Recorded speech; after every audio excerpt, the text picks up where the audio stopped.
maisha, lakini kwa sababu umemvaa Kristo, yeye ukiisha mvaa, maana yake mapenzi ya mwili yanaanza kufa kwenye maisha yako. Maana yake zile tabia za mwilini zisizofaa zinaanza kufa na kuondoka kwenye maisha yako. Ukisoma kitabu cha Wagalatia ile sura ya 3 na mstari wa 27, Biblia inasema, kwa maana ninyi nyote mliobatizwa katika Kristo mmemvaa Kristo. Sema kwa maana sisi sote tuliobatizwa katika Kristo tumemvaa Kristo.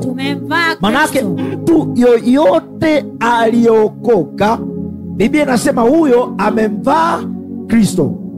Manake kuokoka kwako ni kwamba wewe umemvaa Kristo. Na ndio maana ukisoma kitabu cha Waefeso ile 4 mstari wa 24, Biblia inasema hivi, mkavae utu mpya. Sema mkavae utu mpya, ulioumbwa kwa namna ya Mungu, katika haki na utakatifu wa kweli. Mkavae utu mpya ulioumbwa kwa namna ya Mungu, katika haki na utakatifu wa kweli. Ukirudi Wagalatia 3:27 utaona neno linasema hivi, kwa maana ninyi nyote mliobatizwa katika Kristo mmemvaa Kristo. Maana yake yoyote aliokoka ni lazima amvae Kristo. Anamvaa Kristo kwa namna gani? Anamvaa Kristo kwa kuvaa utu mpya, kwa maana ya kwamba anamvaa Kristo kwa kuanza kuyaishi maisha mapya.